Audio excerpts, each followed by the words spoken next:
इंदसदवंदियाणं तिहुवणहिदमधुरविसदवकाणम् अन्तातीदगुणाणं नमोजिनाणं जिदभवाणं। कुंदकुंदाचार्य भगवान की जय। पंचास्तिका संग्रहामध्ये 10 नंबरची गाथा बघत होतो आपण। दौवं सल्लखणीयम् उपादवयदुवत्तसंजुक्तं गुणपज्जयासयं वा जमतं वर्णन्ति सौवण्णू। 26 पान आहे। काय सांगितलं होतं अर्थ सांगा।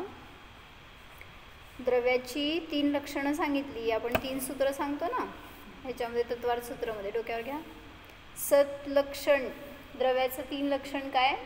सत हे एक लक्षण आहे, दुसरं उत्पाद वे ध्रुवयुक्त असतं ते सत असतं, आणि गुणपर्यायाने जे युक्त असतं ते सत असतं। असं 3 प्रकारांनी व्याख्या सांगितली होती। तर त्याच्यामध्ये काय झालं होतं काल आपलं, गुणपर्याय, जिथं सत हे लक्षण आहे तिथं गुण उत्पाद वे ध्रुवत्व लक्षण आहे, तिथंच गुणपर्यायत्व आहे। जिथं उत्पाद वे आहे तिथं काय म्हटले लक्षात आलं का। जिथं सत लक्षण आहे तिथं उत्पाद वे ध्रुवत्व आहे आणि तिथंच गुणपर्यायत्व आहे। जिथं उत्पाद वे ध्रुव आहे तिथं सत आहे, तिथं गुणपर्यायत्व आहे, आणि जिथं गुणपर्यायत्व आहे तिथं सत आहे आणि उत्पाद वे ध्रुवत्व हे लक्षण आहे। का, कारण तिन्हींचा अविनाभाव संबंध असल्यामुळे। कारण जे जे सत आहे ते उत्पाद वे ध्रुवाने सहित असतं किंवा गुणपर्यायाने सहित असतं, असं सगळं लक्षण सांगितलं होतं। तर म्हणून काल त्यात सगळं आपण बघितलं होतं की मी म्हणजे हे सगळं समजून आपल्याला काय फायदा, तर मी सत आहे ह्याची अनुभूती करण्यासाठी, किंवा माझ्यामध्ये उत्पाद वे ध्रुवत्व आहे म्हणजे उत्पाद होतोय तिथंच वे पण आहे, तिथंच ध्रुव पण आहे, हे समजून काय फायदा आपल्याला। आपल्यामध्ये एखादी पर्याय उत्पन्न झाली, काय दुःख उत्पन्न झालं, काय संकट आलं, काय विचार करता तुम्ही, दुःख करत बसतो, असं का झालं, किंवा कोणाचा वियोग झाला, काय पण असेल, अर्थ ध्यान करतोय। तर तिथं सांगतायत की पर्याय उत्पन्न झाली तर समजून घ्या नष्ट होणार आहे, काही काळासाठी का असेना असेल तरी त्याचा वे होणार आहे, ते बदलणार आहे परत। म्हणजे उत्पाद आहे तिथं वे आहे, तिथं ध्रुवत्व पण आहे, म्हणून सांगितलं उत्पाद वे ध्रुव हे सगळ्या द्रव्यांमध्ये ते लक्षण जातं। म्हणून जरी उत्पाद झालाय तरी पण कशाचा तरी वे झालाय, दुःखाचा उत्पाद झालाय तर सुखाचा वे झालाय, तसंच सुखाचा वे झाल्यावर दुःखाचा उत्पाद होणार आहे परत, म्हणून अस्थिर होऊ नका। सुखाचा उत्पाद झाल्यावर आपण काय करतोय, त्याच्यामध्ये हर्ष मानतोय, अशी पर्याय पाहिजे असे भाव करतोय, पण तिथं सांगतायत की ती पण पर्याय क्षणिक आहे। मग काल आपण काय बघितलं होतं, शेवटी नाही बघितलं होतं। आता कीर्ती ते सांगणार आहेत काय काय न समजले। म्हणजे सम्यक दर्शनाचा उत्पाद झाला, मला सम्यक दर्शन झालं असं म्हणत असताना त्याच्यामध्ये 4 नाही लावले, सद्भूत सद्भूत, कसं लावले, पुसुका खाल जाता, लिहून ठेवले सगळं मी तर। काय सांगितलं, मला सम्यक दर्शन झालं म्हटल्यावर काय, ती एक पर्याय आहे, म्हणून काय झालं, भेदवृत्ती झाली।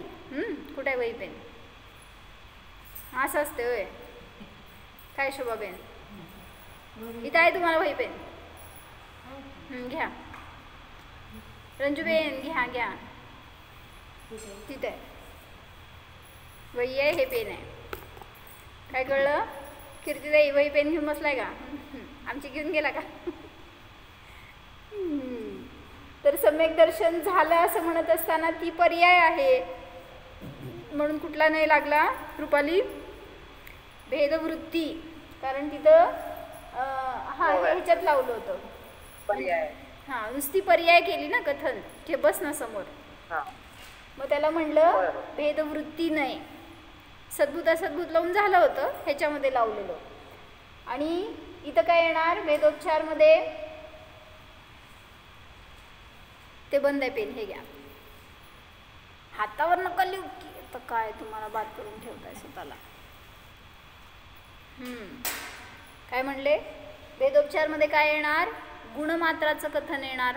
त्यामुळं सम्यक दर्शन ही पर्याय आहे ती कोणाची आहे, तर श्रद्धा गुणाची. मग कसं सांगितलं, माझ्यामध्ये श्रद्धा गुण आहे. मग हा व्यवहार झाला, भेद करून सांगितलं, फक्त श्रद्धा गुणाला सांगितलं, म्हणून तिथं तो भेदोपचार नाही झाला. आता अभेदोपचारमध्ये काय असतं, पर्यायाकडून अखंड द्रव्याचं कथन असतं. त्यामुळे तिथं काय येणार, मी सम्यक दृष्टी, सम्यक दर्शन झाले असं म्हणताना पर्याय सांगितली, मग त्या पर्यायाकडून मला दाखवायचं आहे द्रव्य, माझं द्रव्य. त्यामुळे काय सांगितलं तिथं, मी सम्यक दृष्टी आहे असं म्हटलं तर, किंवा मी मिथ्या दृष्टी, मी मुनी आहे, मी काय म्हणायचं केवल ज्ञानी आहे, हे सगळं सांगितलं तर कुठं झालं, अभेद उपचार नाही. आणि अभेद वृत्तीमध्ये काय येणार, गुणातून अखंड द्रव्य. मग श्रद्धा हा गुण घेतला तर मी श्रद्धा गुणवाला, श्रद्धावान असं सांगितलं तर तिथं अभेद वृत्ती नाही झाला.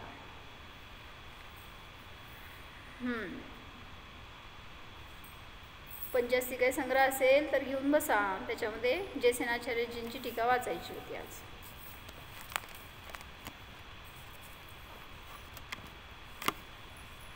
कुठं बसलाय, क्लिनिकमध्ये, अकलूजमध्ये आहे ना अजून.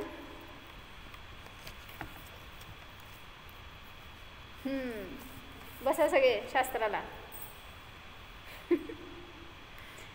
काय चाललंय इथं, द्रव्यम सत्ता लक्षणम द्रव्यार्थिक नयेन बौद्धम प्रति. सोनी वाचते का रुपाली वाचते? द्रव्य, हां वाचा, कुठं आहे जरा समोर ये की माझ्या. मी सम्यक दृष्टी असं म्हणताना, हां म्हणजे तुम्हाला कोणाला मुख्यता दिली गेली हे पाहायचं फक्त. पर्यायाला मुख्यता नुसती दिली तर इकडे येणार, आणि पर्यायाकडून द्रव्याला मुख्यता दिली तर इकडे येणार द्रव्यार्थिक नयामध्ये. हां चालते की, ते मी लिहिणार नव्हते ॲक्च्युली, पण ते नुसतं सम्यक दृष्टी तेच दिसायला लागलं म्हणून मग लिहिलं. वाचा. द्रव्यम सत्ता लक्षणम द्रव्यार्थिक नयेन बौद्धम प्रति उत्पादवे. थांब तेवढंच आहे. काय सांगायला लागलेत, द्रव्याचं सत्ता हे लक्षण केलं तर कोणाच्या प्रती सांगितलंय हे सांगताय. सत्ता हे लक्षण कुठल्या मतवादीचं खंडन करण्यासाठी, बौद्ध मतवादीचं खंडन करण्यासाठी सांगितलं. बौद्धम प्रति लिहिलंय ना, द्रव्यार्थिक नयेन बौद्धम प्रति. आहे का पुस्तक कीर्तिताई? बसा की थोडा वेळ, तुमचा आवाज म्यूट आहे, तुमचं मला आवाज येत नसतंय.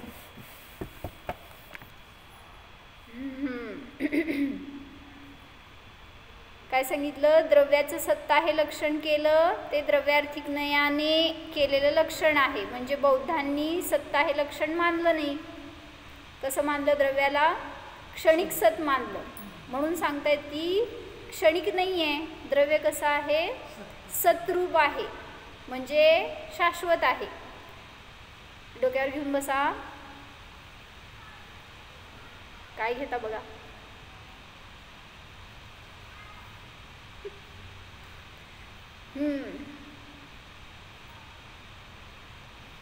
फोटो टाकू दे का ह्याच्यावर ग्रुपवर, सोनी त्या पेजचे फोटो टाक, म्हणजे त्यांना बघता येईल कोणाकडे नसेल शास्त्र. पंचास्तिकाय ग्रुपला आहे का तुम्ही कीर्तिताई?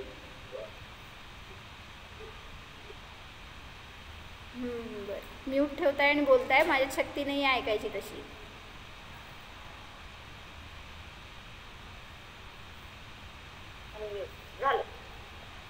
काय म्हणताय, शास्त्र घेऊन बसलाय का? हां आता येत आहे. क्लिनिक मध्ये त्यामुळे घेता येतं. बरं. तर काय सांगितलं, क्लिनिक मध्ये असल्यामुळे. बरं, बौद्धांनी द्रव्याला क्षणिक मानलं. ते मध्ये घ्या की शास्त्राचं टेबल, म्हणजे त्यांना पण दिसेल, तुम्हाला दिसेल. पडल जिनवाणी. तर द्रव्यार्थिक नयाने द्रव्य हे सतरूप आहे. पुढं का सांगितलं? कारण बौद्धांनी क्षणिक मानलंय, क्षणिक सत मानलं ना, म्हणजे त्यांचं काय मत आहे? सर्वम क्षणिकम सत्वात असं मत आहे त्यांचं. मग त्या मताचं खंडन करण्यासाठी सांगितलं क्षणिक नाही आहे, वस्तू कशी आहे? नित्य अनित्यात्मक आहे किंवा ध्रुव आहे वस्तूचं स्वरूप, सर्वथा क्षणिक नाही. हे सिद्ध करण्यासाठी म्हणून तिथं ते लक्षण दिलं. पुढं उत्पाद वे द्रव्य संयुक्तम पर्यायार्थिक नयेन वा गुणपर्याय आधारभूतम वा सांख्यनैयायिकम प्रति माझ्याकडे 3 वाक्य झाली. ते वाक्यकम पर्यंत एकच लाईन आहे पहिल्यापासून. बर करा, माझ्याकडे 3 वाक्य झाली एवढ्यात. जमतम यद एवं लक्षणत्रय संयुक्तम तद्द्रव्यम बनन्ति सर्वज्ञाः इति वाक्यकम. काय सांगायला लागलेत? दुसरं लक्षण घेतलं काय? उत्पाद वे द्रव्ययुक्तम सद, उत्पाद आदीने सहित आहे ते द्रव्य आहे असं म्हटलं तर पर्यायार्थिक नयाने सच्ची सिद्धी केली. म्हणजे उत्पाद वे ध्रुव हे पर्याय दाखवतं, एक पर्याय उत्पन्न होतीये तर दुसरी पर्याय वेळ होतीये हे सांगतायत.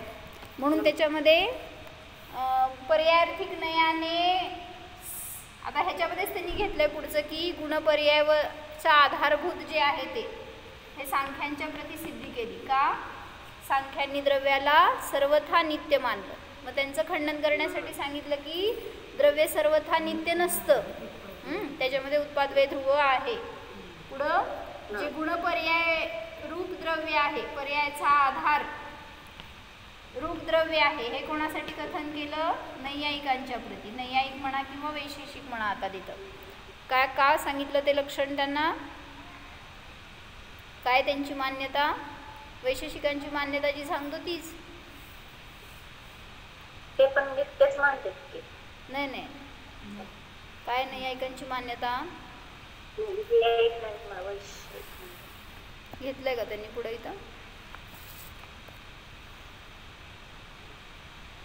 परस्पर निरपेक्ष द्रव्य पर्याय मानतात. म्हणजे काय सांगितलं होतं ना, वैशेषिकांनी काय मानलं? द्रव्याचा आधार भिन्न आहे, गुणांचा आधार भिन्न आहे, किंवा गुणांचा आधार भिन्न आहे, पर्यायाचा आधार भिन्न आहे, असं एक वस्तू आहे असं मानत नाहीत ते. म्हणून त्यांच्यासाठी सिद्धी करावी लागली की गुण पर्यायांचा आधार हे द्रव्य असतं. असं काही वेगळं द्रव्य आहे आणि त्याचे गुण वेगळे आहेत किंवा गुण वेगळे आहेत आणि पर्याय वेगळे आहेत असं नाही आहे. त्यांची आधारभूत एक वस्तू कॉन्स्टंट आहे, त्याला आपण सत म्हणतोय. म्हणून गुण पर्याय आधार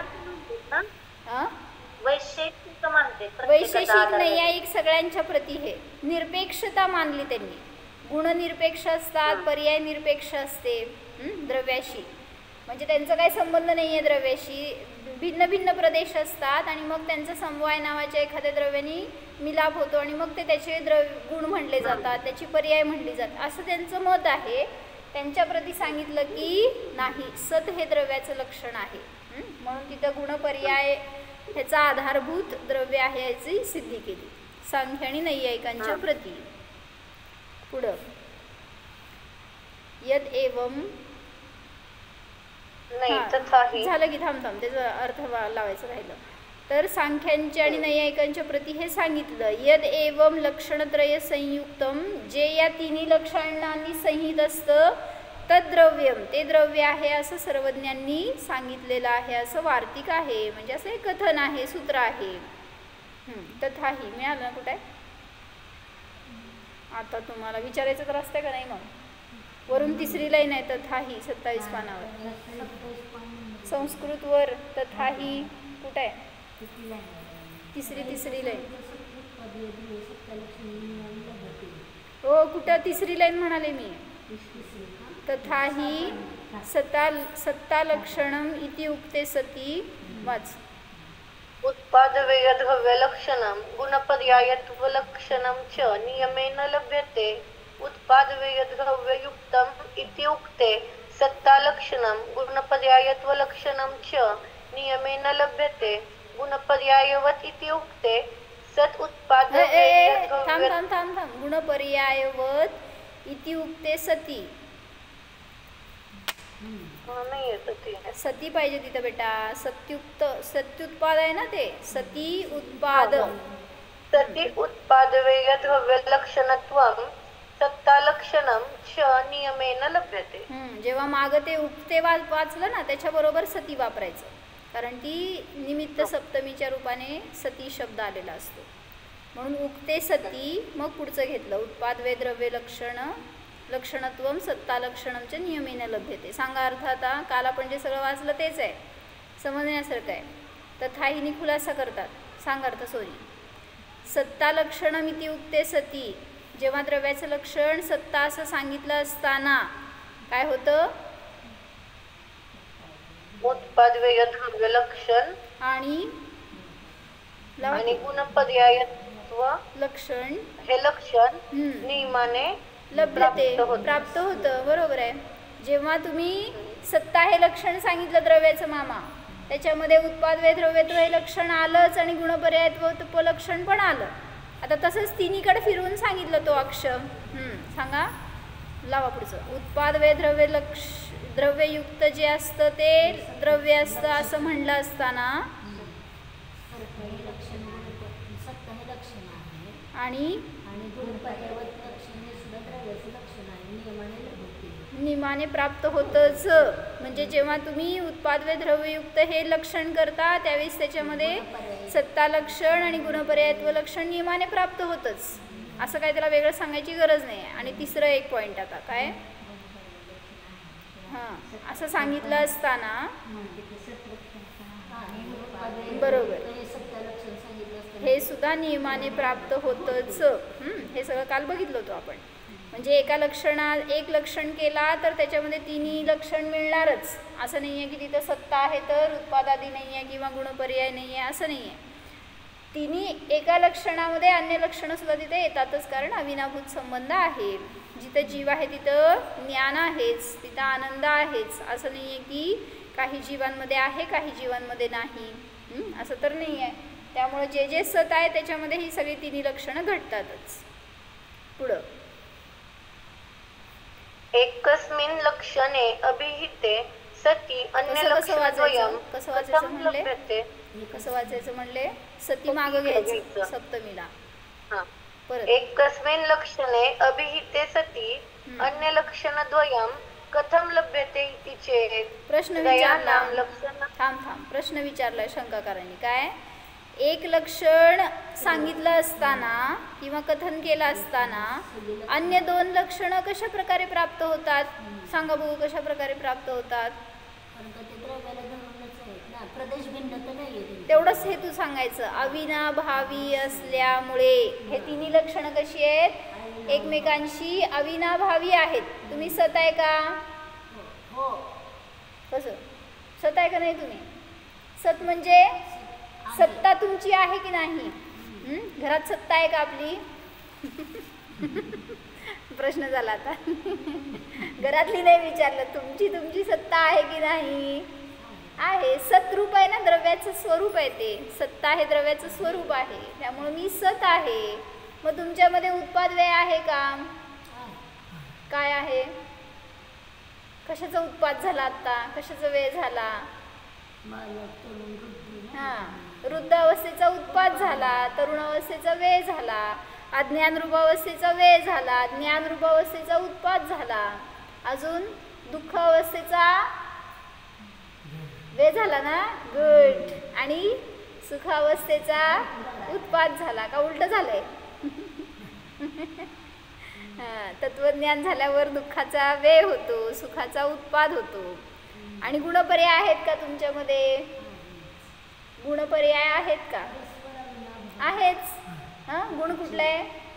ज्ञान गुण आहे. पर्याय कुठली आहे? मतिज्ञान असेल, अल्पज्ञान असेल, क्षयक्षम ज्ञान आहे, हे सगळे पर्याय आहेत त्याच्या. त्यामुळे जिथं गुण आहे तिथं पर्याय पण आहेच. म्हणून काय सांगितलं त्यांनी?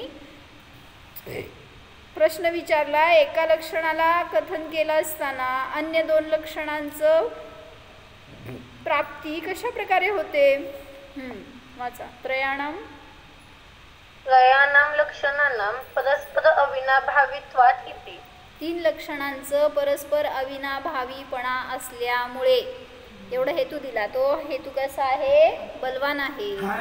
जिथं एक लक्षण आहे तिथं 3 लक्षणं आहेतच, कारण ते परस्पर एकमेकांना सोडून राहत नाहीत. काय म्हणायचं सांगा? अविनाभाव म्हणजे काय? म्हणजे काय शब्दात न सांगा त्या. अविनाभाव म्हणजे एकाच्या विना म्हणजे दुसरा राहत नाही. मला त्या शब्दात सांगा म्हणाले. अविनाभाव. हां, म्हणजे नाही, विना म्हणजे नाही आणि भाव, मग सगळीकडनं भावाला उडवून टाकलं की. मग ज्याचा त्याच्याशिवाय अविनाभाव असं म्हणताय ना, म्हणजेच याच्याशिवाय ते नाही असं घडतं.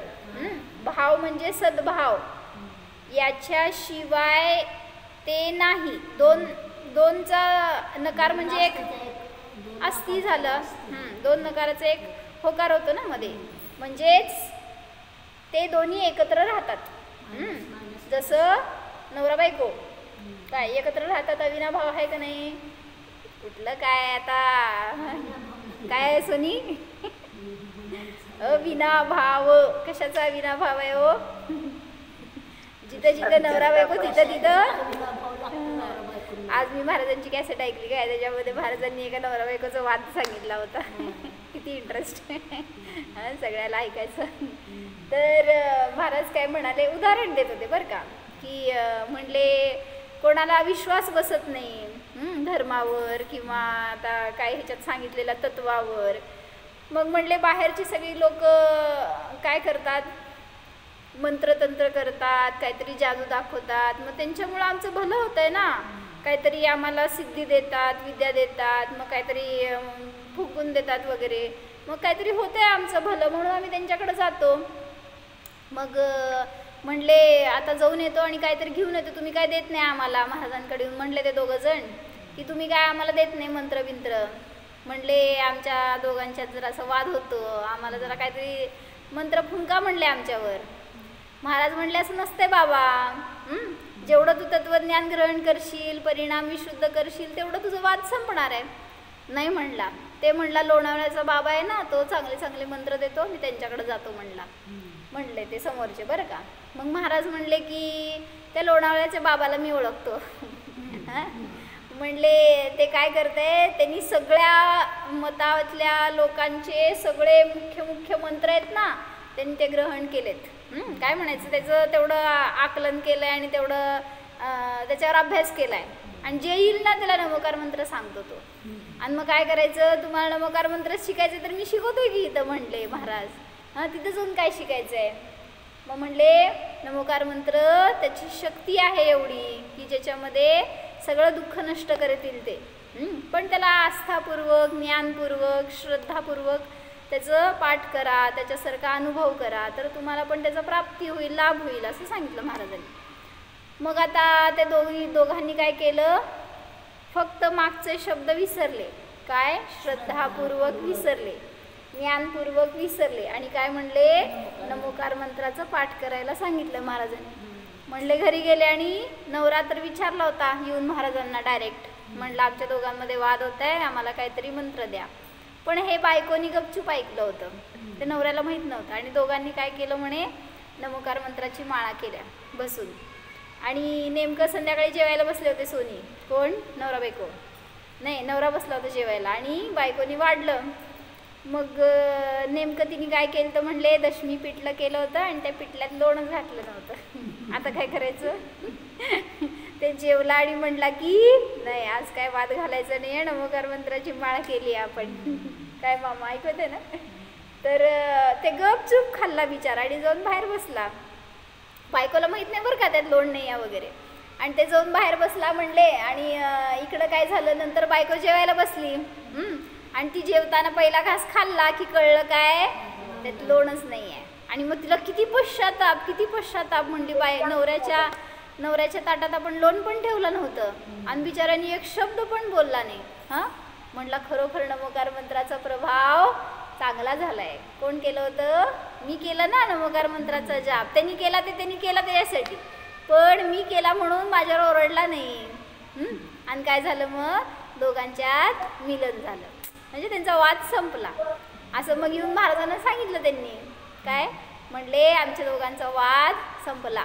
का? महाराज म्हणले असा वाद संपवायचा नाहीये. काय केलं तुम्ही? अज्ञानाने त्या मंत्राकडून इच्छा केली, त्याच्यानुसार तुम्ही त्याचा आराधना केली. तसं नाही करायचं आहे. निरपेक्ष बुद्धीने जसं त्या अरिहंत सिद्धांचं स्वरूप आहे तसा मी आहे असं समजून जर तुम्ही केलात तर तुम्हाला अजून लाभ होईल. काय लाभ होईल? संसार संपेल, संसाराचा नाश होईल. करायचं आहे का? हो म्हणत नाही बी म्हणत नाही. मामा कुठं फसत नाही. काय संसाराचा नाश करायचा आहे का हो राणीताई? तर ज्याला करायचं आहे संसाराचा नाश करायचा आहे का? संसार मार्गात नाही. बर बर, चांगली गोष्ट आहे. चला, कशासाठी सांगितले? कशासाठी सांगितले? मग त्यात काय निघालं हे? हा, नवरा बायको एकमेकांशिवाय असू शकत नाहीत असं आहे ना अविनाभाव? कसं आहे? मग असा अविनाभाव नाही दोन द्रव्यात. एका द्रव्यामध्ये त्याच्या गुणांमध्ये अविनाभाव संबंध असतो. म्हणून सांगतायत की तिन्ही लक्षणं ही जिथे एक लक्षण आहे तिथं अन्य आहेत, कारण त्यांच्यामध्ये अविनाभाव संबंध आहे. पुढं अथ मिथ्यात्व रागादी तत्त्वेन शुद्ध सत्ता लक्षणम. वाच रुपाली, सोनी वाच. अगुरु लघु षड्ढा, बरोबर आहे? अगुरु लघुत्व षड्हानी वृद्धी रूपेण शुद्ध उत्पादवेय द्रव्य लक्षणम अकृत ज्ञानादी अनंत गुण लक्षणम सहज शुद्ध सिद्ध पर्याय लक्षणम च शुद्ध जीवास्तिकाय संज्ञम शुद्ध जीवद्रव्यम उपादेयम इति भावार्थः. काय सांगायला लागले? त्याचा खुलासा करून सांगणार आता. अथ म्हणजे नंतर मिथ्यात्व रागादी रहित शुद्ध सत्ता लक्षण रूप अगुरु लघुत्व गुणाच्या षड्गुण हानी वृद्धी रूपाने शुद्ध उत्पाद वे द्रव्य लक्षण ज्याचं आहे असं अकृत म्हणजे अकृत्रिम ज्ञानादी अनंत गुण लक्षणवाला. आता हे सगळं कशावर लावालेत माहिती का? तुमचं शुद्ध जीवद्रव्य कसं आहे ह्याच्यासाठी हे तिन्ही लक्षणं त्याच्यामध्ये सांगतायत. कोण आहे हे? शुद्धात्मा. त्याच्यामध्ये सत काय आहे हे सांगितलं ना पहिल्यांदा. काय सांगितलं? शुद्ध सत्ता हे ज्याचं लक्षण आहे असा तो शुद्धात्मा. शुद्ध सत्ता ज्याची आहे असा शुद्धात्मा. दुसरं काय? उत्पाद आधी सांगितलेत ना, तर त्यात कशाचं उत्पाद आहे?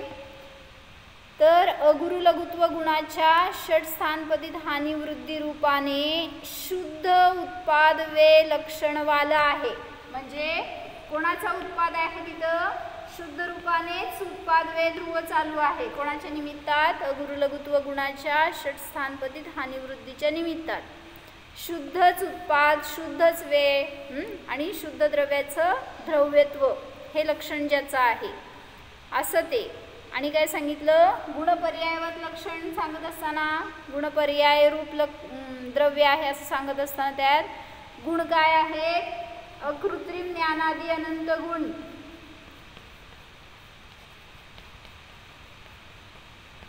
आणि पर्याय काय हो?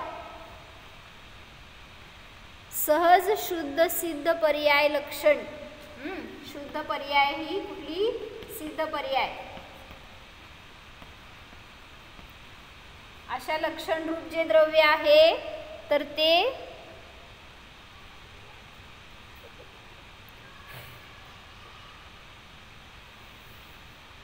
शुद्ध सिद्ध पर्याय लक्षणत्वम च शुद्ध जीवास्तिकाय संज्ञम. ते शुद्ध जीवास्तिकाय आहे हे सांगायचं आहे. काय कळलं? म्हणजे जेव्हा शुद्ध जीवास्तिकायाला तुम्ही लक्ष केलंय त्याच्यामध्ये हे तिन्ही लक्षणं घटवणार आहे. कोण आहे शुद्ध जीवास्तिक आहे? पर्याय रूपाने सिद्ध परमात्मा आहे. त्यांच्यामध्ये ही तिन्ही लक्षणं सांगा. सत्ता कशी आहे त्यांची? सिद्ध भगवंतांची सत्ता शुद्ध आहे म्हणून शुद्ध सत्ता लक्षणवालं. त्यांच्यामध्ये उत्पादादी काय आहे? कसं म्हणायचं? शुद्धच उत्पाद आहे, शुद्धच वेळ आणि शुद्ध ध्रुव आहे. गुणपर्याय काय सांगितले? अकृत्रिम ज्ञानादी अनंत गुण आहे ते पण शुद्ध आहेत. आणि जी काय पर्याय उत्पन्न होणार आहे ना शुद्ध सिद्ध पर्याय ती पण शुद्ध आहे. मग असं लक्षणवालं शुद्ध जीवास्तिकाय नावाचं शुद्ध जीवद्रव्य माझ्यासाठी उपादेयभूत आहे. अगुरु लघुचं काहीतरी घेतलं ना तुम्ही? अगुरु लघुमुळं लहान मोठं काय? अगुरु लघुत्व गुणाच्या निमित्तात हानिवृत्ती होते. त्याच्यामध्ये षट स्थान असतात. म्हणजे हे घेतलंय आम्ही प्रकरण कुठले माहिती असतील? हानी वृद्धी संख्यात असंख्यात पटीने वगैरे अनंत पटीने जे काय हानी आणि वृद्धी होती ते कशा रूपाने होते? शुद्ध रूपानेच होतीये सिद्धांच्या ठिकाणी. मग तेच सांगताय तिथं की असं शुद्ध अगुरु लघुत्व गुणाचं परिणमन म्हणजेच हानिवृद्धी आहे. त्याचं पर्याय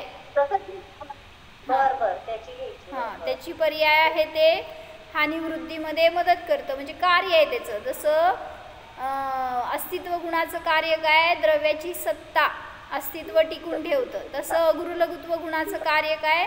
6 स्थान रूपाने हानिवृद्धी हे अगुरु लघुत्व गुणाचं कार्य म्हणलं जातं. तुम्ही काय म्हणत होता? मी नाही ऐकले. अकृत्रिम काय? ज्ञानादी गुण अकृत्रिम सांगितले. मग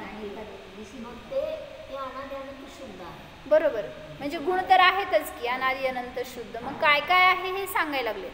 मग सिद्धांच्या ठिकाणी सगळं शुद्ध आहे. मग ते सिद्ध त्यांना पाहताय. आता स्वतःला पहा. तसाच माझा शुद्ध जीवास्तिक आहे सुद्धा अनंत ज्ञानादी अकृत्रिम गुणांचा पिंड आहे. तशीच एवंभूत ज्ञाने जेव्हा मी स्वतःला जाणतो शुद्धोपयोगाची पर्याय प्रगट होते त्यावेळेस माझी सुद्धा पर्याय ती शुद्ध आहे. माझ्यामध्ये सुद्धा त्या समयाला मिथ्यात्वाचा वेळ झाला, सम्यक्त्वाचा उत्पाद झाला किंवा अशुद्धतेचा वेळ झाला, शुद्धतेचा उत्पाद झाला. मग हे सगळं उत्पादादी होत असताना सुद्धा माझं द्रव्य ध्रुव आहे हे समजतं. काय फायदा आहे सगळं समजून आपल्याला?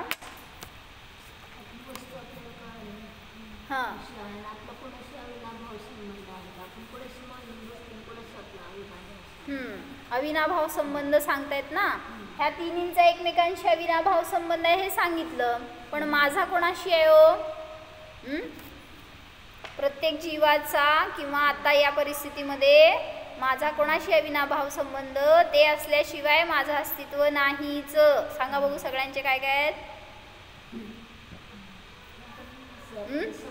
माझ्या गुणांशी.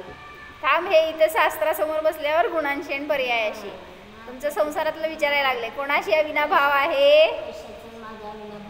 माझी पोरं म्हणजे माझं जीवन, माझं सर्वस्व, माझा नवरा म्हणजे माझं सर्वस्व.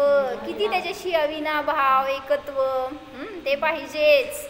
किंवा काय म्हणायचं माझा मोबाईल, माझं काय दागिने, किती जीव त्याच्यामध्ये. मग त्याच्याशिवाय आपलं अस्तित्व नाही असं मानतोय. म्हणजे म्हणून सांगतायत ना यथार्थ ज्ञान करण्यासाठी तत्व समजून घ्यायचंय. ज्याच्यामध्ये आपला जीव ठेवलाय ना. म्हणून आम्हाने काय काय सांगितलं होतं की कोणाकोणाचा जीव कशा कशात असतो. काय नवीन वस्तू आणली, काय आणली बरं? चप्पल आणली बरं का नुसती आणि मंदिरात आलोय. काय झालं? किती देव दिसले सांगा?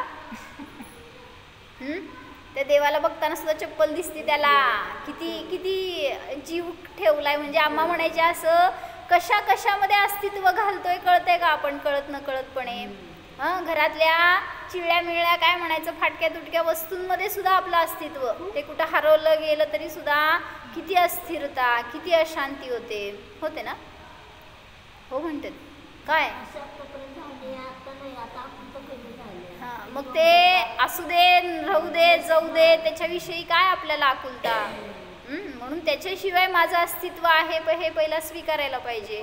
आणि ते स्वीकारत नाही म्हणून आपल्या अस्तित्वाचे तुकडे करून टाकलेत आणि कुठं घातलेत, जसं त्या राक्षसाने कशात घातलं होतं, जीव माहिती आहे, राक्षस होता गोष्टीतला, घरातला नव्हे. त्या राक्षसाने काय केलं, जीव त्या पोपटात ठेवला होता आणि पोपट ठेवलं होतं सुरक्षित कुठंतरी. त्यामुळे ज्यांनी कोणी मारायचा प्रयत्न केला तो मरतच नव्हता.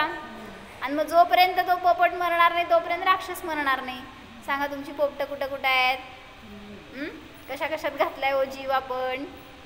म्हणून असं स्वतःला न जाणता काय करतोय, अज्ञानाने सगळं व्यापार करतोय, त्यामुळं भरकटायला लागलोय.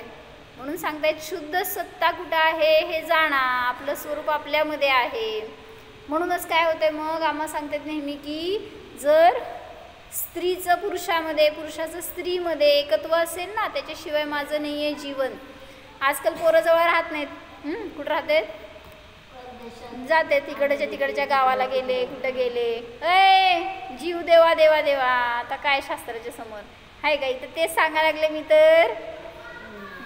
असं आहे बघ, सांग मला लगेच, मी निर्मोह आहे, तो माझा नाही, सांगू सोनी. तिथे सांगायलेत की म्हणून त्या स्त्रीचा जीव त्या नवऱ्यामध्ये, त्या नवऱ्याचा जीव त्या स्त्रीमध्ये इतका आसक्त की ती बायको मेली तर काय झालं हो त्याचं, अशी घडलेली घटना. तर तो तिचं फोटो घेऊन बसायचा आणि तिच्याशी बोलायचा, कंटिन्युअस बोलायचा. काय झालं, कशाचा परिणाम, म्हणून सांगतायत आपलं अस्तित्व आपण जाणत नाही ना, मग त्याच्यामध्ये मानतोय. सगळ्या गोष्टी नाही आहेत बरं का सांगायच्या, आपल्या रिअल लाईफमध्ये यायला पाहिजे हे खरं. म्हणजे आत्ता आपलं सगळं चाललंय ना सुरळीत म्हणून काय वाटत नाही, दुसऱ्याचं बघितल्यावर त्याच्याकडं चालू आहे, आपल्याकडं नाही, असं होतंय. पण जरासं एका मिनिटासाठी विचार करून बघा की जसं आमच्याकडं काय झालं, जेव्हा नम्रताताईंचे पप्पा गेले त्यावेळेस त्या स्थिर होत्या पण आम्ही सगळे अस्थिर झालतो. म्हणजे आम्ही विचार केला की आमचं असं कोणाशी वियोग झाला तर आम्ही स्थिर राहू का असं.